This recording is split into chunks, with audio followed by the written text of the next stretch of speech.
Come in, commanders. This is Sergeant Jeffries reporting. We are in dire need of support.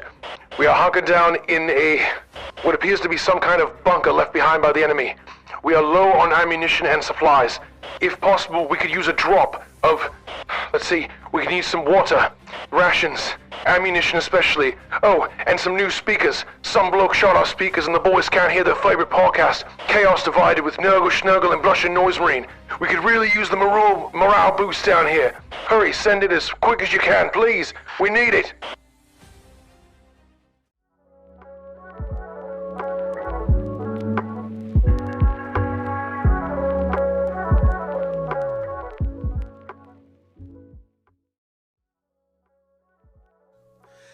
Hey folks, Blushing Noise Marine here in the midst of editing. Just wanted to give you a quick heads up before you get into the episode. We had some recording issues with this one, so there's definitely some audio issues throughout. If you're predisposed to not enjoying that, I just wanted you to get a heads up before you get too invested in. Hopefully for the next episode we'll have this all sorted out, and we didn't realize until after we had finished recording that it turned out the way it did. I used a little bit of jiggery pokery to try and make it as listenable as possible, but just wanted you to have a heads up. So enjoy. Welcome to Chaos Divided, your weekly dose of wholesome hammer. If you're a fan of what we do, we hope you'll subscribe and follow us along. And if you'd like to support us directly, you can find us on patreon.com/chaos. Okay, we're talking about one of our favorite subjects. I don't think we've gone through one single podcast without mentioning this subject, and that is food. Wonderful Food hammer. Food hammer. And we're talking about the food of Warhammer. And what kind of stuff they eat? Huh? What kind of stuff they eat? Warhammer? Yeah. Warhammer. What Warhammers eat for breakfast? Faces. What? Oh. Anyways, the quote this week is, "You are Astartes indeed, and that will never alter. But you are a deathbed no longer. You are a ghost, a figure that stands between light and dark, trapped amid the gray. And I have need of such a man." And this is a Malcador the Sigilite to Nathaniel Garrow, using his death guard badge. Ooh. I felt like it was a strong quote. Extra spicy. I feel like What does this have to do Malcador with gets some food, like. though? I couldn't find a quote about food, so I just went with a quote that sounded cool. There was no quote about food. No, not that I could find. Yeah. I'm sure there is, but food doesn't get talked about that often, other than like complained about occasionally. But even then, it's just kind of like, meh. I do know like there's a mild one for Gazgul. What's that? Orcs need enemies like they need meat to eat and grog to drink. Yeah. That has to do with food. I don't know. Second Yeah, quote. Code 1.0.2 something. Okay. And also Blood God is here again. Yeah. Hi. Stopped He gets introducing the late introduction. Late. I just jump right into it. Yeah. So why are we talking about the food of Warhammer? I feel like it comes up a lot. I feel like it's one of those kind of ways of humanizing 40k, because it's kind of like, what do these people even eat? How do they like survive? And most of the answers are Everyone can badly and poorly. So it's pretty gross. Is there any decadence in Oh, the absolutely. 40? For like, Yeah, there's. Yeah, I mean, like, it depends. Like, there's a wide variety of different types of food across the galaxy for different races. Obviously, the most common ones we'll talk about will most likely be the Imperial stuff, but yeah, it can be pretty gnarly. Gnarly, but and like good stuff. Well, I think I put in here later on, like your average like rogue trader would eat a meal that is worth more for like breakfast than like your average imperial citizen would make in a lifetime. Like they just like the level of like income disparity is pretty high between like a rogue trader or like a high lord of Terra or even a fairly successful planetary governor would be eating like meals that we could only imagine. Of course. Why would anything change? Yeah, it's the most decadent things you can find across the galaxy. But you know what? I think today maybe we should get more into like what some of the average citizens eat, maybe what some of the other like well-known groups or even units and what they eat. Algae. It's mostly algae. Yeah. Like in a tube or? Well, where should we start with Space Marines or the Imperium? Okay. Do loyalist Space Marines really eat anything other than like nutrient gruel? Yeah, there actually is. I did a little bit of research into it just to make sure that I wasn't completely wrong on the subject, and it turns out there's a baseline stuff that they all eat, but then each chapter actually diverges in different directions based off of their cultures and what they have access to. Yeah, but is it food or is it just fuel for them? Some of them it's fuel, some of them it's food, some of them it's actually diet. Like, if you want, I can get into the diet of the Dark Angels for a minute. They actually do little things more hardcore than most people. Of course they do. Of course the Dark Angels do hardcore. But the most general thing that a Space Marine will be given, if I recall correctly, is called a triglycerin paste and an amniotic gruel that they'll eat. So the triglycerin paste is designed to carry as many nutrients as possible in this one little tube that they can just go and suck that thing back.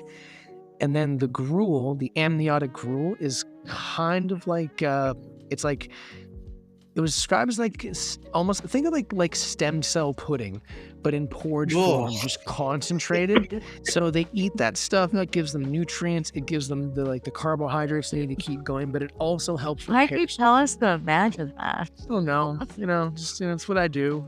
I describe a lot of stuff, so I just go, imagine this. It's a very common thing that I say. Well, that's gross. That's so that's like the baseline what most Space Marines will have access to. But some of the chapters will, divvy in different directions on what they eat. Like I was saying, the Dark Angels, they actually don't really do the gruel or the paste. Their favorite things are like nutrient bars or like a protein loaf. These like hard pot things they can carry with them into battle on their sides. So they just go fact killing.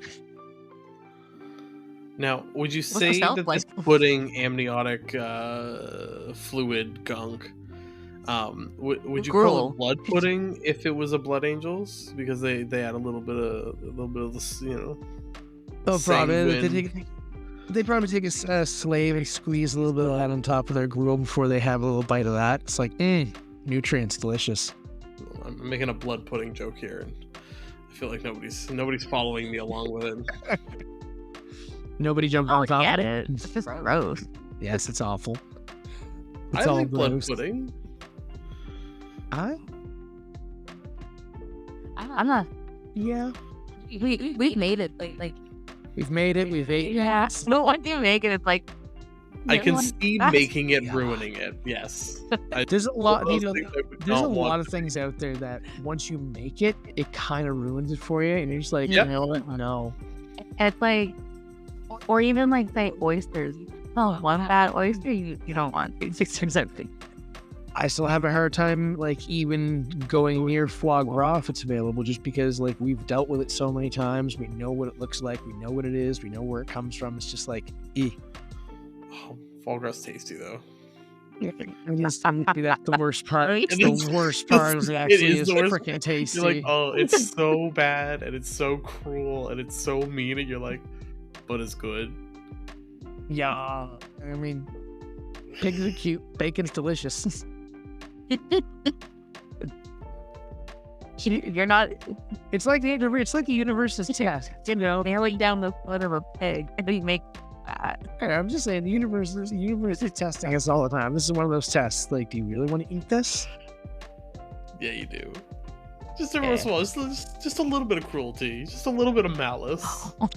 But something I did find in my little bit of research that I did was there's a massive list of alcohol in Warhammer 40k. Like, and a knock, like, I mean like top shelf booze, like bougie kind of bar, like damn, lots of stuff. I was surprised at that. I mean, even like we talk about like the upper crust of like Imperial society, but that would still be billions of people that would be considered like if you think of like the 1% of Imperial society, that is still billions of people. So there's a lot of opportunity for variety. Yeah. So Yeah. everyone's just getting drunk. It seems that way. They're either getting drunk or eating really crazy food, but a lot of the times, like, your average citizen either has livestock or they're gonna have like nutrient gruel or pellets or something, some form of that. Corpse starch. Yum yum. Do you know Yeah, what they don't corpse really starch care is, too much. Kaylee? Isn't it just like ashes of people? Basically, yeah. It's like Yeah. you know, it's like the fruit of your friends, you know? It's calcium, right? Oh, calcium. But there are planets that actually do that. They collect people and turn them into like food for the population. I'm pretty sure that's a pretty like common thing. The Mechanicum like gathers bodies after like the Imperial Guard touches down. Like if they win the battle, they collect all the bodies for processing. Oh yeah.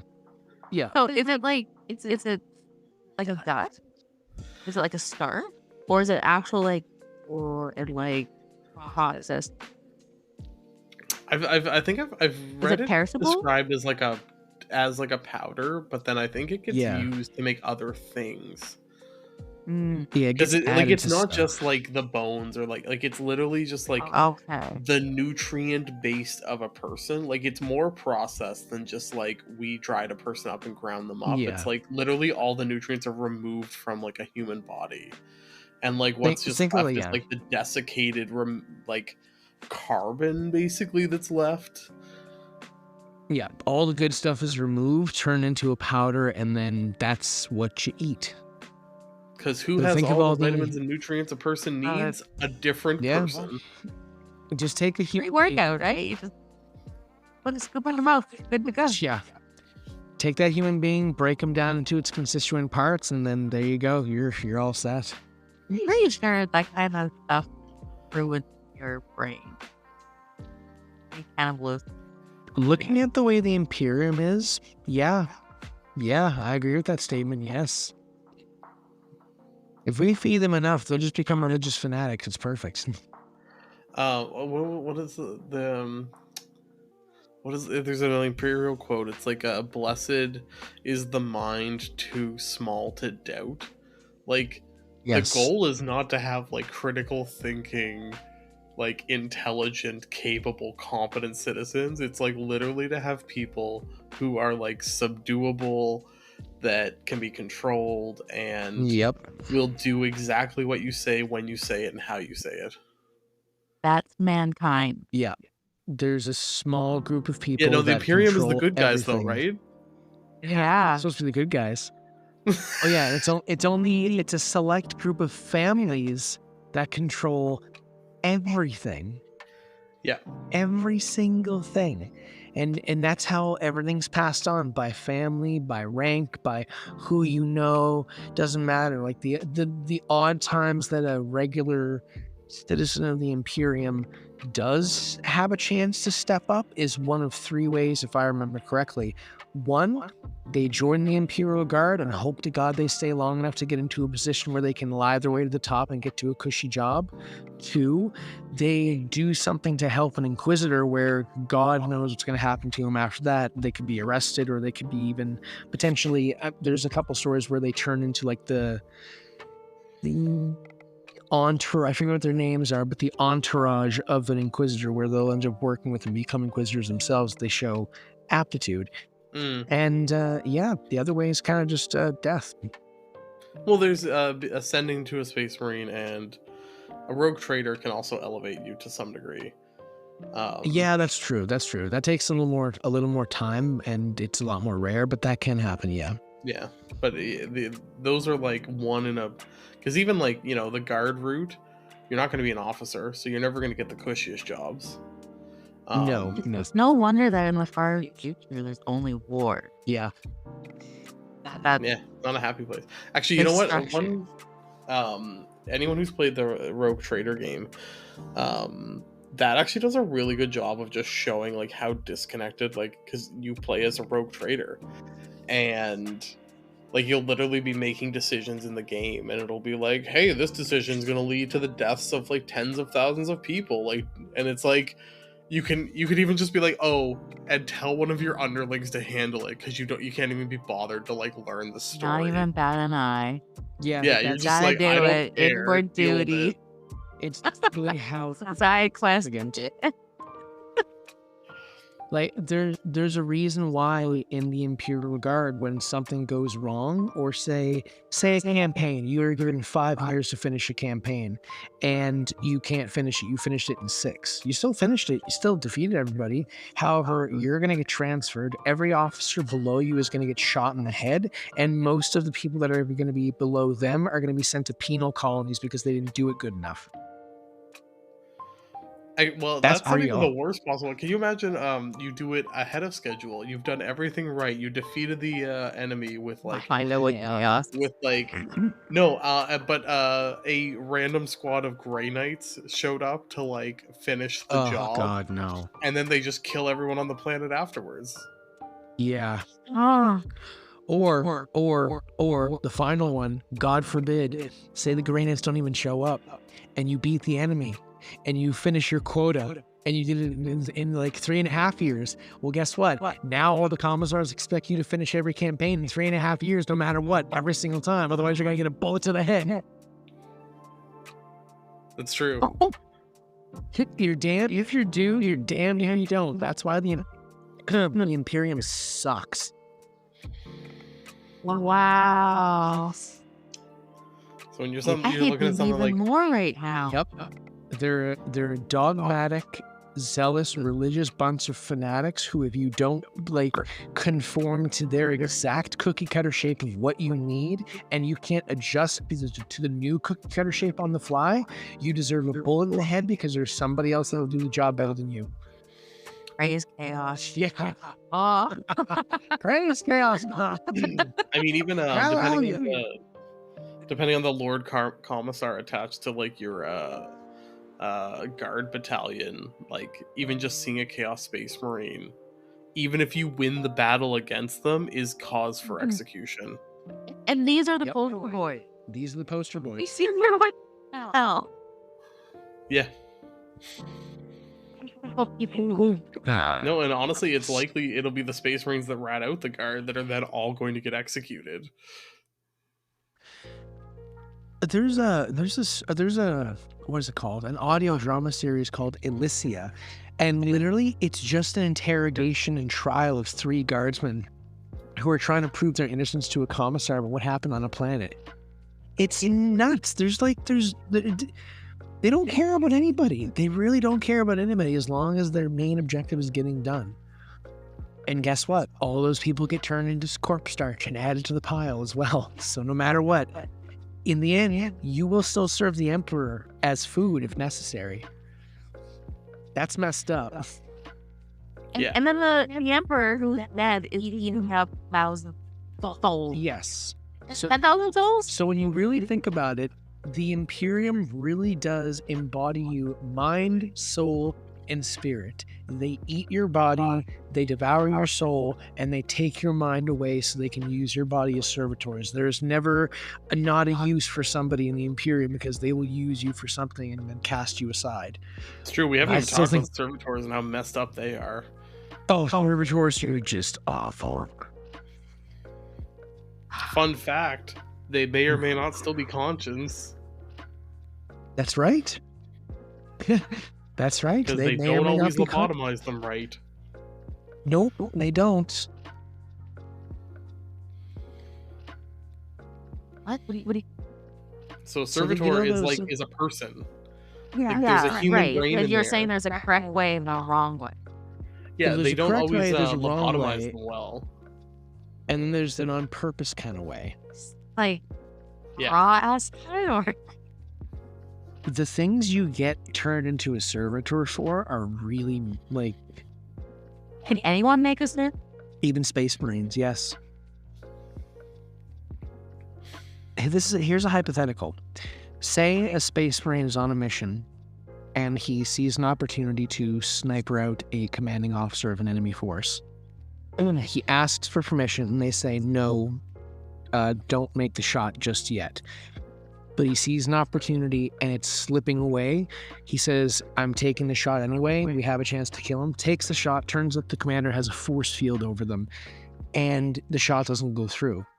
That Space Marine is now taken, stripped of his armor, and turned into a servitor for his chapter. Because he fucked up and didn't listen to anything. He didn't listen to orders. I would like because the full why you're bad guy. Yeah.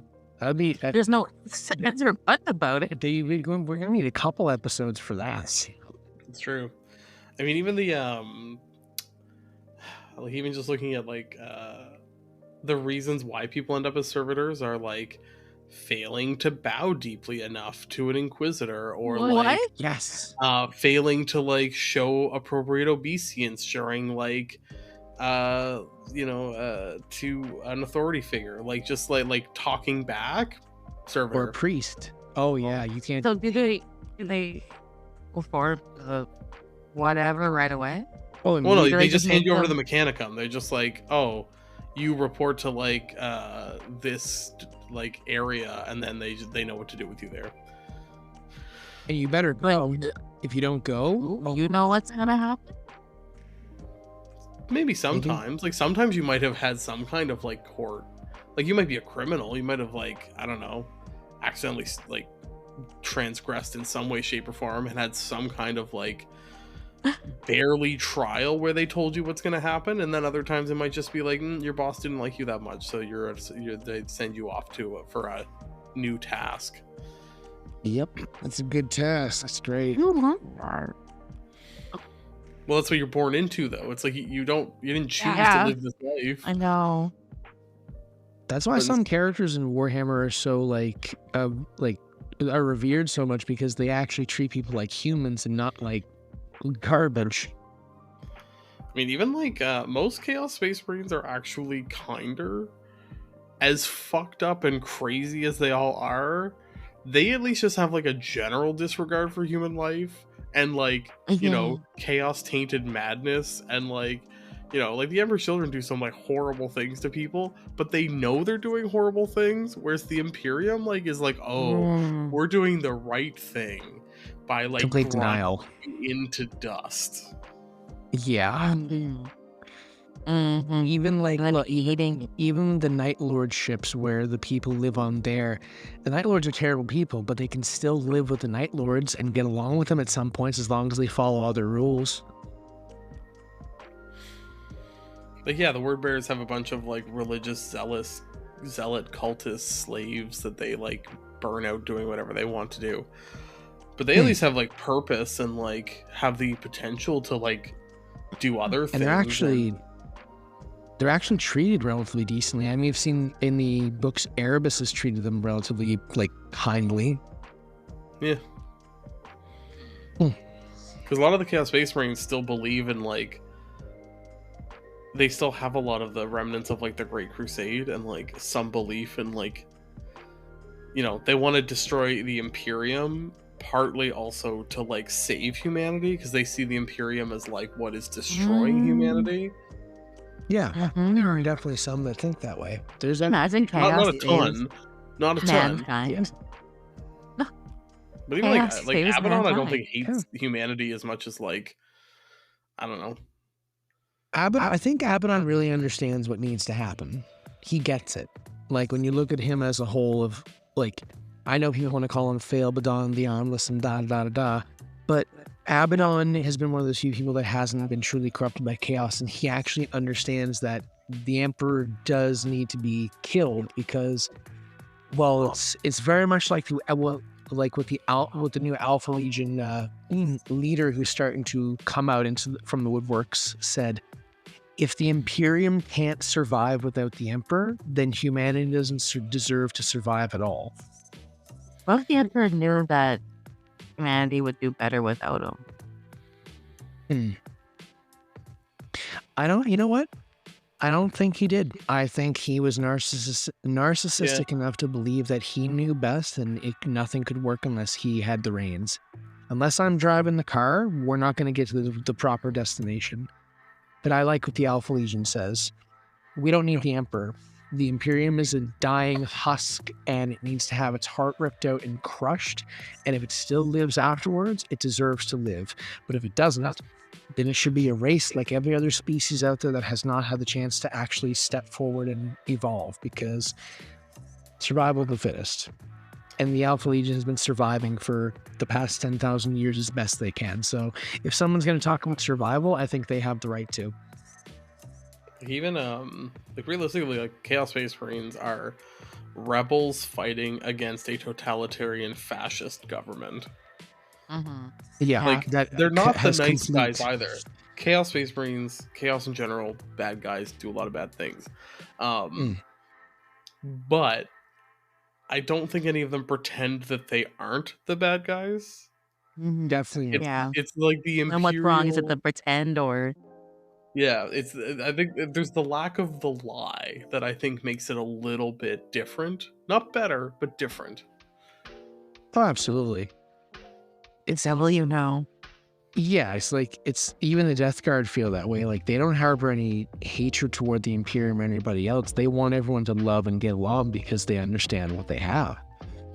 It's freedom. That's all chaos really is it's freedom. It's freedom to do as you wish and do what you want and forge your own path regardless of what anybody else thinks, versus the Imperium's way of, we have this set of rules. If you don't follow them, we will kill you. We know best. You're still going to die with chaos, but, you know, there's a smaller chance that... You live longer with chaos. Exactly. You're definitely going to live a lot longer with chaos. I believe that. Do Chaos Space Marines eat? They do. Technically, Space Marines don't actually need to eat. Yes, that's very true. They don't... But they choose to eat because they like to eat food. It does give them... energy, yeah. Yeah. Oh. Just gives them energy? Like, they need it? Yeah, like, if they don't eat over time, they kind of, like, start breaking down a bit, but they won't die of thirst or starvation. Actually, I read something recently. All of the, like, Space Marines that get buried during, like, the Siege of Terra underneath, like, as they're bringing down the buildings and walls and everything, like, basically Terra is filled with, like, chaos terminators that are, like, buried and didn't die because their Terminator armor protected them, and they would just still all be down there because they actually wouldn't have, like, expired. They just, like, between them and their suits, it's like recycling everything, and it's so efficient that they are just, like, down there forever. Just like, they're probably, there's a bunch of if they're still down there, it's just like, kill me. Yeah, if they aren't down there, they are still alive, buried under all that new poured cement and ceramite and all that stuff. They've most definitely gone absolutely batshit crazy. Oh yeah. Although it would be kind of crazy cool to see a Attack on a Titan style where Abaddon gets on the Imperium, lands on Terra, does this weird thing, and the palace starts to break apart, and all these Terminators and Chaos Space Marines from the Horus Heresy just rip out of the ground. That, like, cataphracti fist comes out of, like, the earth and just, like, "My will be done," like zombie Terminators. Yeah. But they're all demonized. They're all, like, demonic hardcore now because they were pretty much just husks. Just some crazy stuff. But can you just picture, like, the Talon of Horus? He just, like, shoves it into the earth and it, like, radiates, cracks out, and then all these Terminators start crawling out of the rubble. Oh, that'd be amazing. I would love to see that. such a Oh cool god. like short video if they did that. That like, oh. But as for what they eat, Chaos Space Marines, they're very, very different from the actual Space Marines in the Imperium. They don't have access to that gel I was talking about. They don't have access to the gruel. These guys, if they do need to eat, they'll eat on the fly. They'll, whatever they can get their hands on, whether it be alien creatures. A lot of times it's their own slaves. Night Lords are very... They eat people? No? Oh yeah, they'll eat people. Like, well, that's the cool thing about the Space Marines is that with all the operations that they've gone through, Space Marines kind of can eat anything they want. They one of the operations, they have a third stomach that's popped into their body. So they have, I think it's 2 stomachs or 3 stomachs. They have 2 stomachs. They have a secondary stomach that is able to tox screen all the food that they eat. So that's why they can't get drunk, because it basically separates all the toxins from whatever they eat into a little sac that's like pushed out of the body at some point into their armor, and then excrement is like shot out later on. But what? So yeah, it's a really Don't they it's a sweat really- poison out? Isn't that the thing? They have like a different type of sweat for like poisons. So what happens is, when a Space Marine eats food, they have a specialized stomach that is part of one of the operations they get from becoming a Space Marine. And what the stomach is designed to do is to tox screen and filter anything that the Space Marine puts into their body. So if they eat rotten food, if they eat flesh, if they eat, like, literally they can take like poison and drink it, this stomach allows them to siphon out any kind of toxins or any kind of like bits and pieces that would cause them harm. And then it's deposited in 2 ways. Liquids are deposited into a section of the body that is then excreted to the armor, and it's disposed a different way. The other excrement part is, well, turned into other stuff and then pushed into a section of the calf area. That's why the Space Marine's calf are so thick, because that's where they hold on to their poo-poo. Amazing. It's then processed, recycled, and afterwards it can be drained out. But yeah, the suit does a lot of work to process every single bit of biomaterial that comes out of the Space Marines. Fun fact, if a Space Marine eats a piece of brain from someone, they can taste the memories. Yeah, they can Taste the memory. Yep. Yeah, Spill them with there's a space. part of yeah, their with a space stomach that spoon. like can read memories from brain matter. I think it's called the homophagia. It sits just outside their stomach, and whenever a Space Marine eats the brain matter of another creature, it can actually live through and experience some of those creatures' memories and thoughts.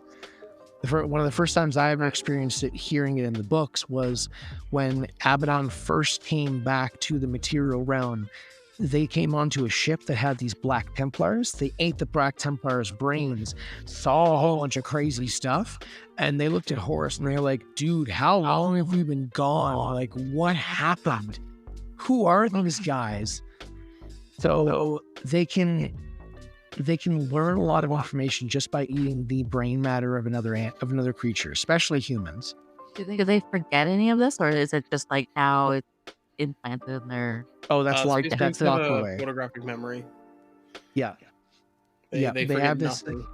Yeah, forget nothing. they have an eidetic memory. They're able to remember, One of those old dream grudges. recall, and pull up any information they have ever learned. Here's a cool one, Kaylee. Right? What? Hey, this is a cool one, Nervo Circle. Yeah. Space Marines have another thing called a octolode implant. It goes behind the eye, and they are able to capture information scrolled in front of them within seconds, and it's logged away into their brain. They can pull it up on their iris at any point in time they want to use it as information. So an entire mission folder downloaded into their eye within seconds, logged onto their brain, and then popped up later on for them to use whenever they want. You get that off. I wish. That would be amazing. I wish that was a real thing. Yeah. That'll solve all my problems. But majorly, Chaos Space Marines are most of the time eating aliens and their own slaves. Like, did they cook it or do they just eat it raw? They can do whatever they want.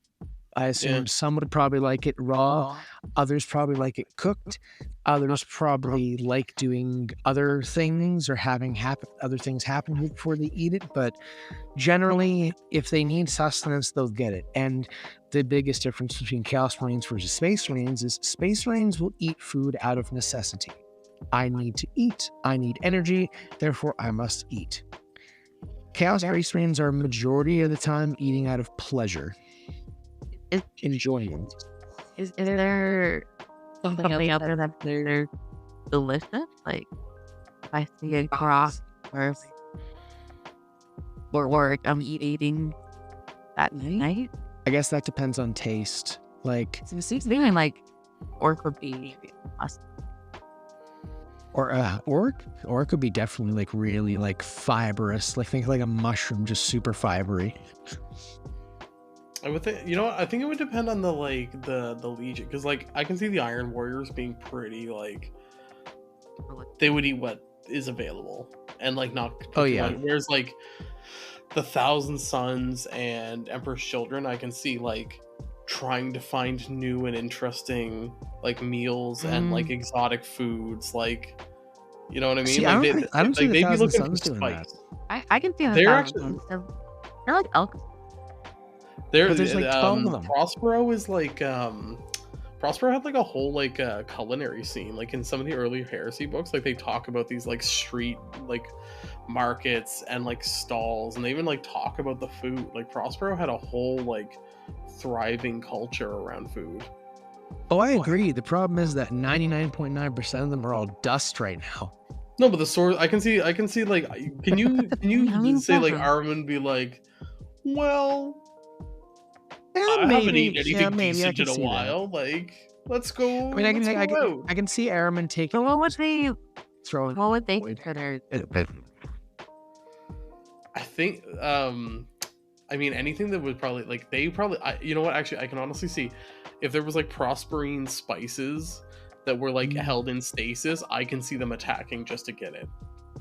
Like they want like a taste of home. Like because I think like their food is quite like spicy and aromatic, and like it's I think it was like kind of like Mediterranean inspired, so a lot of like roasted meats and vegetables with like spices. So like I can see Thousand Sons wanting a taste of Prospero, because their whole thing is like Prospero burnt, they lost their culture, and a taste of it back. I can see them expending effort to do that.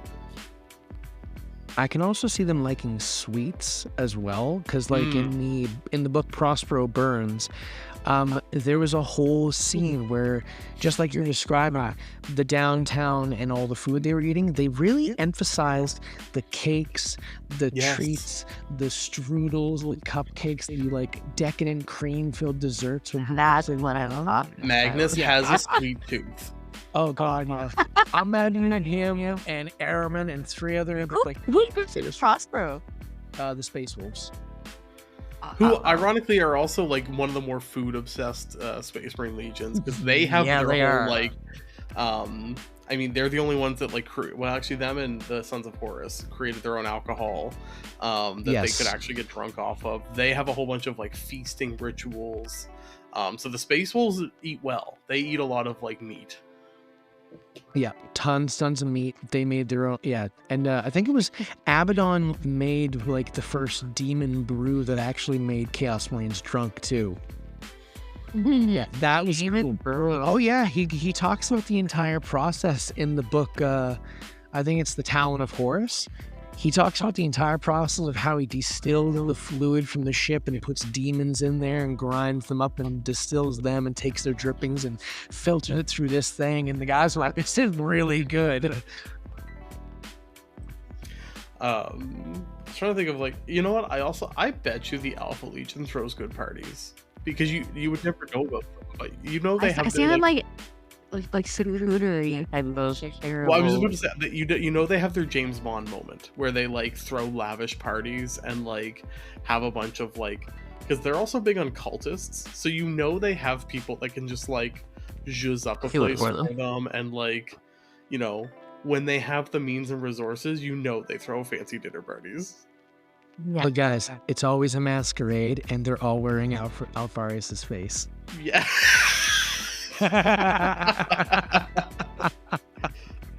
It's true. It's true. There's a couple of them there that take the mask off and nothing changes. They wink and put it back on. Oh. Well, and I think even I can't remember if, I don't remember Mortarion ever eating anything, but I do think some of the Death Guard pre like chaos were like, again, they were more than just like gruel Marines. Yeah, but they came from a planet where like the food wasn't exactly the best, so they're much more used to like more along the lines of like rotten-ish food. And one thing about Mortarion, he may not have been known to be eating anything, but I'll tell you one thing, he was definitely huffing a lot of stuff. Yes. He'd be in that gnarly oxygen bar going, I'm like, give me some of that. It's like different orbs on his. He's got like a Pokeball belt, but it's just orbs he huffs from. Just, oh god. Yeah. That's Yeah. I think I was even telling Snurgle about one of those instances where he takes one of them out and takes a whiff of it, and then throws it. Yeah, and then he throws it at a wall, and it disintegrates the freaking wall. Which is like how you described it was like held it in his hand, just played with it for and then like brought it up to his face. Oh, sampled the aromas, took it in, like, He sniffed at it like a fine scotch. He like a bag, like it's nice little swirl with that air. Like the most exaggerated wine connoisseur ever, but with a vapor ball, and then disintegrates a wall with that exact vapor ball. And you're like, wait, that did he just sniffed that? All about timing. Until yeah. Now, I did want to talk about Grox, because I feel like that is a commonly referred to thing in the books, and people may not actually realize what that is. Grox are lizards. They are not... Yeah. You might assume that they're cows. It's like, oh, it's future cows. It's not. They're like small dinosaurs, basically. Take a cow, put a lizard there, pretty much what it is. They're like, it's a gigantic quadruped lizard with a weird looking face that has some spikes, a large humpback almost like a camel, and it's the major source of meat for the entire Imperium. There's entire like worlds, which the Imperium labels as ag worlds, where these things are cultivated, harvested, and shipped out to the Imperium. And they also can live on basically anything, including rocks. Yep. That's partly why they are so prevalent. Yes. Yeah, they like will thrive almost anywhere, and they will somehow grow like plump and fat off of eating like dirt. So yeah, think of them like a garburator that takes whatever is in front of it, condenses it, pulls every nutrient possible out of it, and then out it goes, and it keeps going. And then they just hack them up and serve them up as steaks. But in also true 40k fashion, they are all territorial, so they all have to be lobotomized in order to be kept in any type of agricultural setting, because they will kill everyone and anything they get their hands on if let loose. Because they are extremely aggressive. Yeah. Seems to be the Imperium's go-to. Yep. Lobotomize them. You know when lobotomize.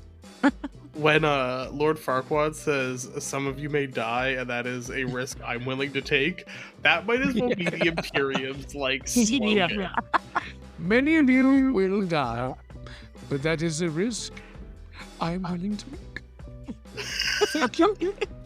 Yeah, you make it sound like it hurt me more than it hurt you. He's just saying 85. This is hard for me to deal with. I'm sorry. That quote was actually from the Emperor. Lord. That was actually who said that. Look, Eat Larry Hardlaw. for every quote that the Imperium has to all people out there that are also Imperium players and Chaos players, this is the scariest one. And it's from an Inquisitor. And it simply goes, innocence proves nothing. It's true. That one phrase is horrifying to just really, when you look at and take it into perspective and look at the Imperium as a whole, that one phrase sums them up. That is horrifying to think about. Also, a good 40K book. Doesn't matter. Say what? There's a 40K book called Innocence Proves Nothing, and it's Ew. it's good. It's about the Inquisition. It's quite good. Yeah. Ah. Even people in the Imperium that do the right thing and report stuff, or just think of any good Samaritan act, it's almost like you are still punished. There's Because one now you know the bad thing is possible, and you can't be left with that dangerous Exactly. information. There's an audio drama that I listened to before where there's an older man. He goes to an Inquisitor and is trying to turn himself in because he thinks that he's tainted by chaos. He keeps seeing these words and letters appear from out of nowhere. The Inquisitor looks into it. The guy's interrogated. He loses pretty much his house. He loses all his possessions. He loses everything. And it ends up being that someone was trying to frame him. In the end, they catch the guy. He's taken away. But this guy, he still loses his job. He loses his home, loses all his money. Everything is repossessed by the Imperium. And when he asks the Inquisitor, like, what happens now? He's just like, what do you mean what happens now? You go your way and we go our way. But I helped you. I did the right thing. And so it doesn't matter whether you do the right thing or the wrong thing. Duty is its own reward. Exactly. You are punished. Duty is reward enough. That should be enough for you. You serve the Imperium. That should be more than enough for you. That should fill your belly and fill your mind and your heart and your soul. And they There is stand no there and they greater wonder reward why than- people go to chaos. You guys don't want more of it? Yeah. My other favorite one is there's no greater service there's no greater reward than service to the Emperor, which is basically just like, we don't care what happens to you. You should just be happy that you're not like dead. Dead yet. Yes. Yeah. Be happy that you haven't been killed yet. Yeah. There's such a, it's just when religion and the government mix and go crazy, that's the Imperium, man. And guys, I wanted to talk about food and like We covered it all. Kind of. We didn't talk about good anything. points with food and like I really liked the 1,000 pounds part. That was fun. Talking about the decadence. Then they kept coming to the Imperium and It's hard not to talk about them. They're terrible. I'm not, like, I'm still trying to find any reason why people would like history. You know what? Let's talk about orcs and what they eat, because they have a very, very, very, very interesting diet. It's mostly They people. eat themselves. Okay, That's very true. It is mostly people. They also have this. that I could actually believe that it's a species. But they also eat swigs. And grub. Yeah, that's One thing people don't realize about orcs is actually the biggest trait that orcs have is that they are slavers.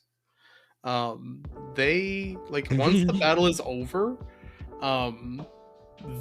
basically the rest of the population of a planet is enslaved and put to like grueling work maintaining orc society. Like when orcs aren't fighting, they do nothing. They live like ancient Spartans basically, where like massive quantities of human slaves maintain their entire lifestyle.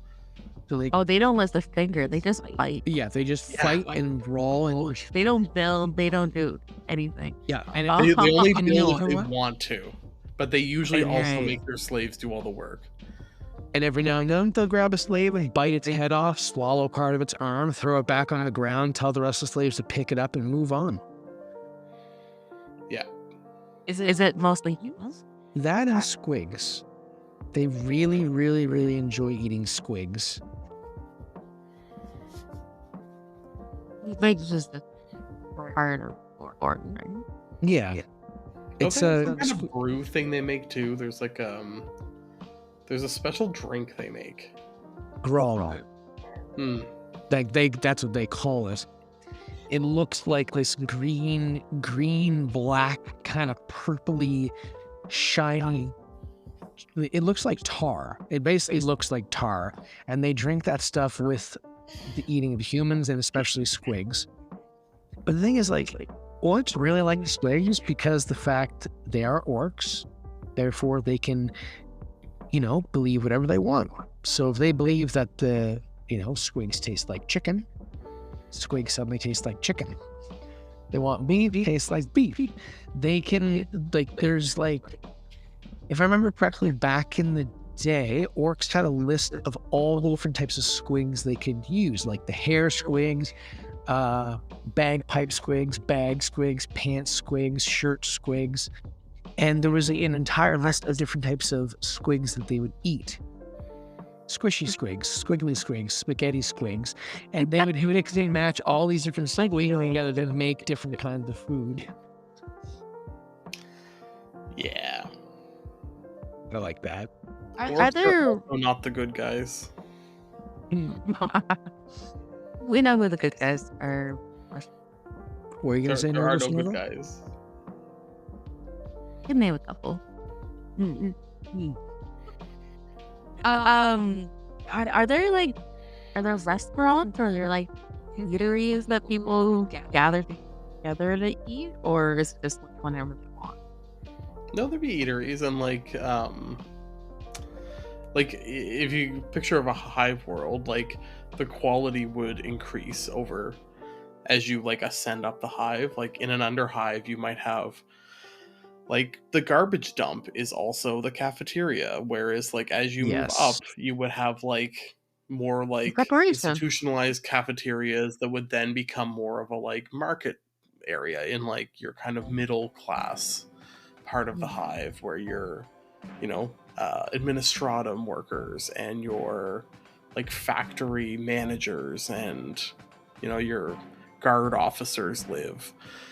They would have access to diners and restaurants, and that's where you would start to see variety and I guess culinary treatment.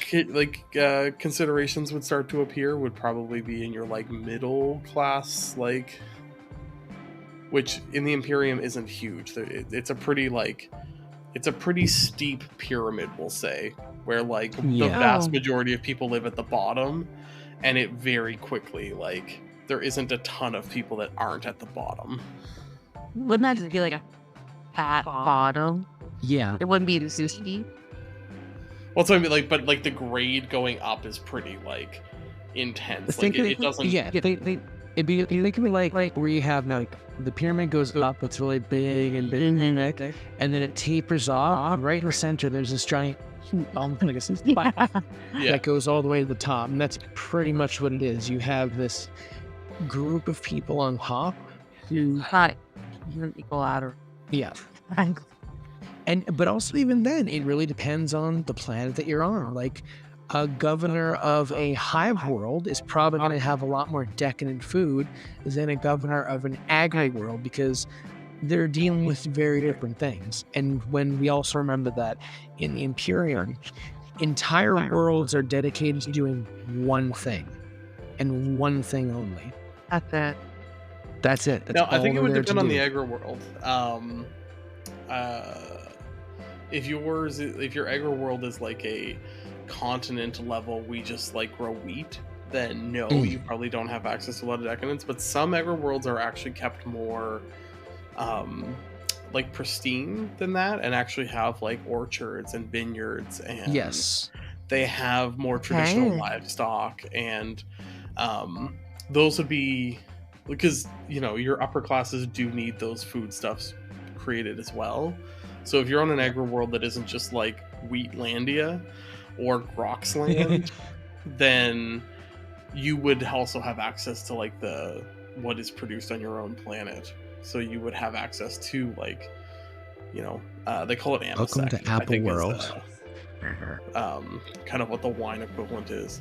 But you would have access to like your reserve, like aged bottles of it, and fresh fruit and dairy and cheeses and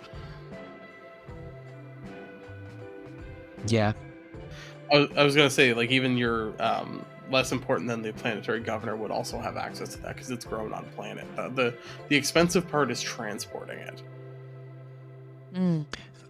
I think the most, like, if there was one place in the galaxy where you're going to find the most decadent food, it's the pleasure worlds. So, yes, snurgle. Your reaction is appropriate. The Imperium, like I was saying, worlds built for one thing. Just like there's worlds built... This is an Imperium thing? This is an Imperium thing. What? So, there's Imperial worlds that are built just for training guardsmen. There's entire Imperial worlds built for just making tanks and ammunition. Right. There are worlds that are built for making food.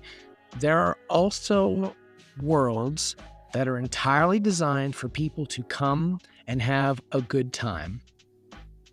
Pleasure on a variety of different levels. This is like not just like, the obvious, but food, entertainment, relaxation, pampering, the other thing, all those things combined, and an entire planet's job is to do that one thing.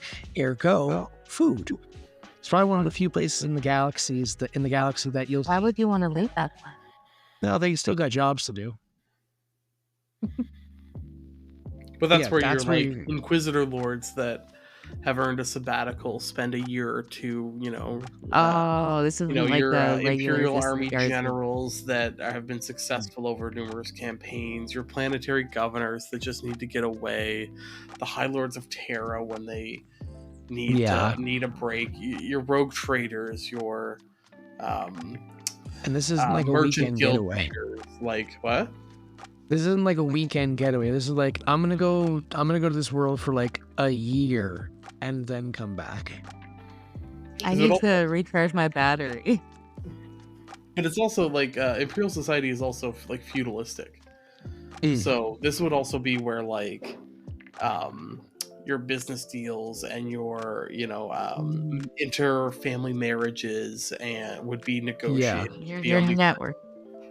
Yeah, like this would also be a place where like banquets are being held regularly, and folks are gathering to trade information, and like you wouldn't just show up as like, oh, it's time for my vacation, I'm gonna go.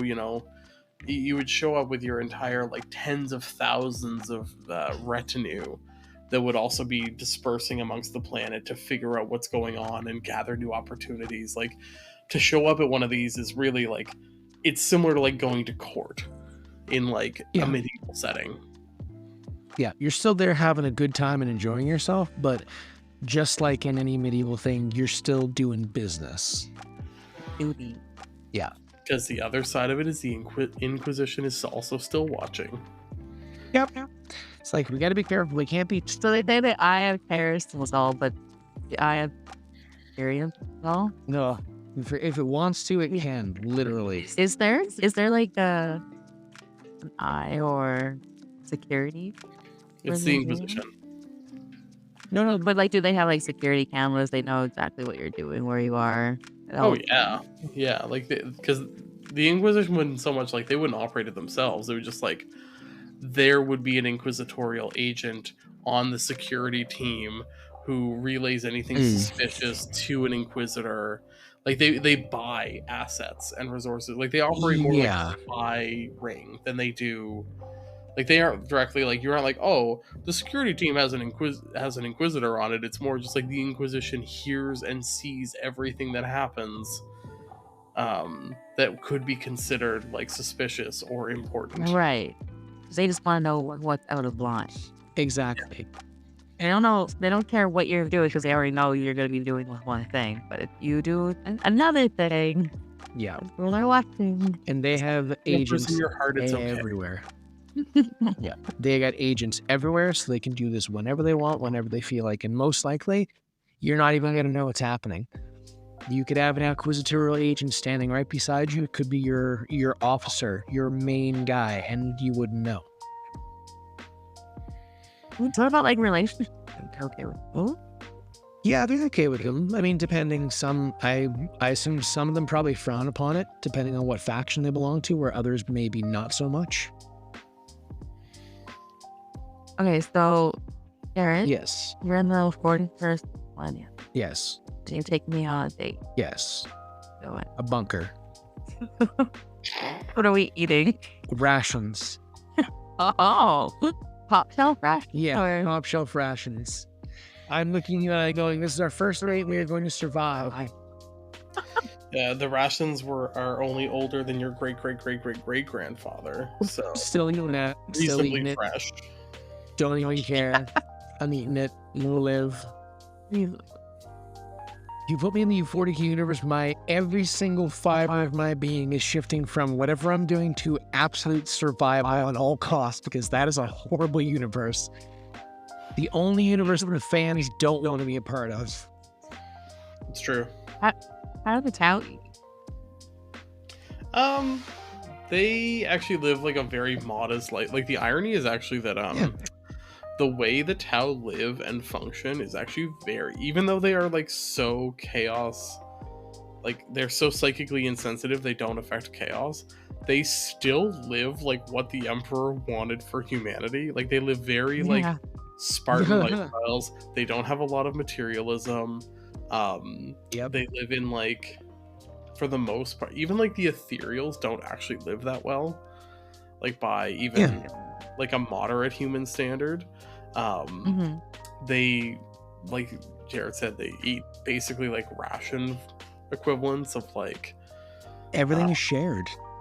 Their entire their whole culture says it, for the greater good. The needs of everybody outhold the needs of the one. So therefore, everything is shared completely. So it's never going to be one group in their culture is getting all the good stuff and the other group is getting not. The only thing that they really have in their culture is the ethereals have complete control over the Tau. But otherwise, not only do they have access to, like, well, everyone has everyone is sharing all the food and stuff, but they have access to a wide variety of cultural foods too. If there's any section of the Warhammer 40K universe that has the most variety, it's probably the Tau, because they invite every culture into their culture. They only have one rule. You can do whatever you want. You can believe in the greater good. You can not believe in the greater good. You can worship the Emperor. You can worship whoever you want, as long as you always understand what the greater good means and what do we have to do for it. Your needs and wants do not outweigh the needs of everybody else. So as long as you abide by that, you can do whatever you want. Free society. Well, and non-Tower,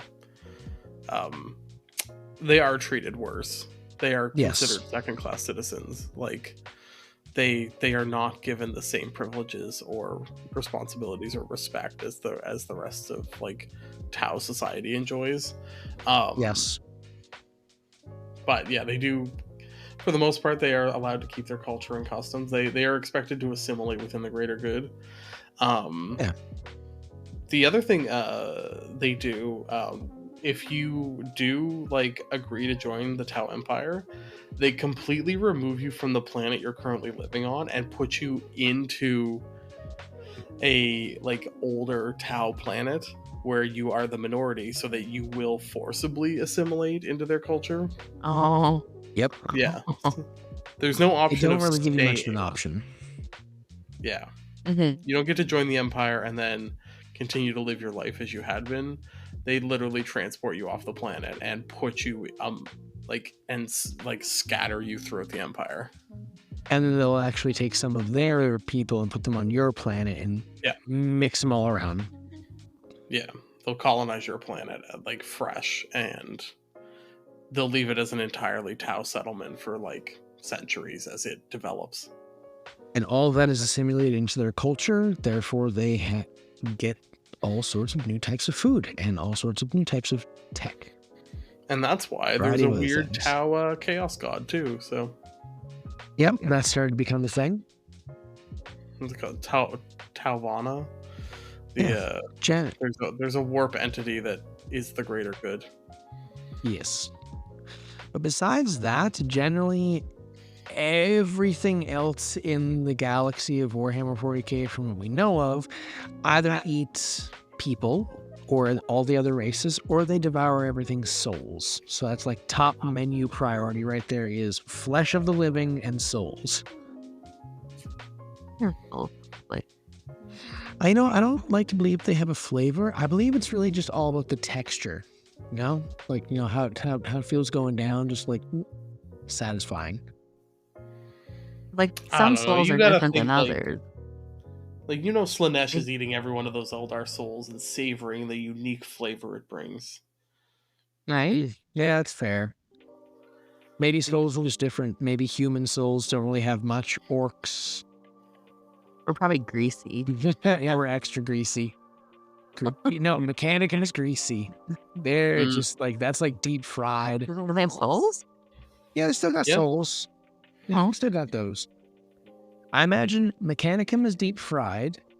The Imperial Guard are kind of like potato chips, you know, kind of fried but still crispy. Space Marines are hard candy with a soft shell inside. Mm. You eat a hard shell with a soft. And there's Yes. 18 different Yeah. flavors. Oh, yes. Yeah. And You're like, is it almost like a Skittle? Or if you lick on them, they turn white, or Yep. And every so like the color up?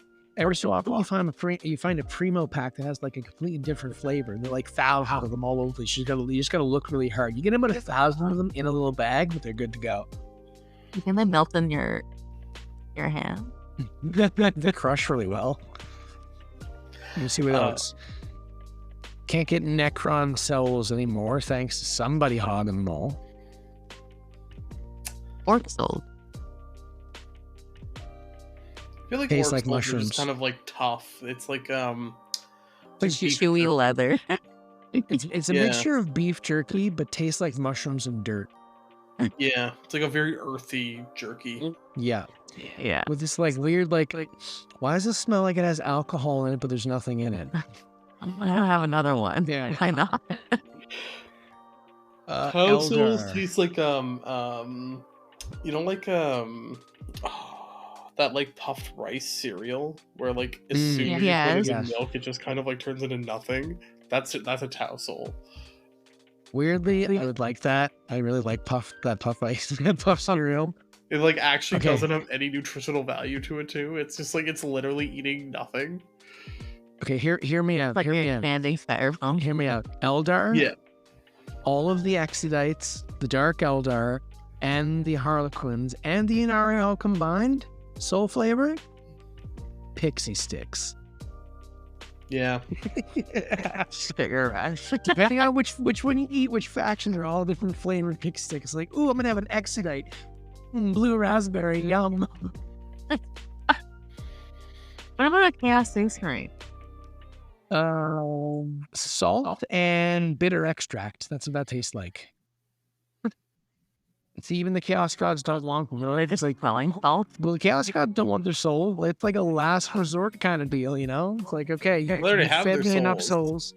Yeah. Yes. You know, it's like when the Chaos Gods are like, oh, I need some new souls, and it's like, I'm a Chaos God. It's like we have souls at home, and it's like the souls at home are Chaos Space Marines, and they're just like, I like "Oh, to think I it's don't like want it's a deal they made. They're like, okay, I'm gonna eat this soul, and they're just hoping they die quickly, but then it just festers and marinates for a while. And like, well, I'm not trying to move Demon Prince because that thing's gonna taste like shit. It's growing in the rated. Yeah, It's like when you go grocery shopping, you're like, I'm like healthy. I got my fruit vegetables. You get home, you're like, I want to order. yeah. I want some pizza. Oh, good lord. Yummy You know soul. what? I feel like we could continue this forever, but I think we definitely have a few new episode ideas. Maybe we'll do the just how bad is the Imperium someday. Yes. They are the bad guys. The Everybody's Imperium bad are the Imperium are the real bad guys. Change my mind. No, see, that belies that they're not all bad. See, they're all bad. Every faction is bad. The Imperium is just liars. It's that they pretend they're not bad. Like liars. Yeah, you're making a point there. They're literally just the in denial, narcissistic liars of the galaxy. Everyone else is pretty upfront with what they're doing. They're the only ones like, no, we're not a good thing. We're great. Like, the Tyranids are just like, we're gonna eat everything. You're like, okay, that's Yeah. pretty bad, but like, you know what you're doing. Necrons, destroy all life. Bad, you know what you're doing. Chaos Space Marines, let the galaxy burn. You know what you're doing. The Tau are also liars. Because they say they're like, we're the greater good. We're doing good things. We just brainwash and like propaganda our citizens to shit and The lie to them Tower constantly. also liars. That's what I mean. That is awesome. Anva's dead, and they like pretend he's not. Yeah, like the Tower are gonna come in and take away your planet via IOUs. Yeah, and like it's a lot of lies. So like the Tower are also bad. Actually, you don't respect. Sorry. Everyone's bad. Everyone's bad, but you know what? I do appreciate reading some of the newer Tau lore. Games Workshop didn't used to be as explicit about how bad the Tau were, but they now actually like explain like how manipulative and like totalitarian like the Ethereals behave. Like they used to kind of be like, oh, they all just submit to the greater good and everyone's just like love and peace and happy times. And now it's like, no, actually, the Tower exposed to like constant, unending propaganda, and like most of the Watercast and the Ethereal spend all of their time just like figuring out ways to lie to the Tau people so that they will do what they want them to. So like they are not that any better than the Imperium. Sounds like making a Tau out this. Yeah. The Tau are interesting. They are everyone calls them space communists, and they are not that. They are also fascists. They're just like the weebly part. Multicultural fascists. Oh, we should say that for another. Yes. Yes. Well, any last thoughts? No. I think I'm less hungry now, so. yeah. There we go. Well, nothing Ways like to curb the appetite. Corpse Search and algae bars to get you excited. Any last thoughts from you? No, I talk so much. So I want to thank you all for joining us. Don't forget to subscribe to Chaos Divided wherever you're listening from, and you can find us on Instagram and YouTube at Chaos Divided 40K. If you're a fan of what we're doing, you want to join our growing Wholesome Hammer community, you can find us on patreon.com/Chaos Divided 40K. Support the show, join the Discord, it's a good time. And if you'd like to connect with us directly, we're at Team Blood God, at Nurgle_Snurgle, and at Blushing Noise Marine on Instagram and YouTube. And until next time, bye-bye. Hit me with that smooth jazz. Bap, bap, bap, bap, bap.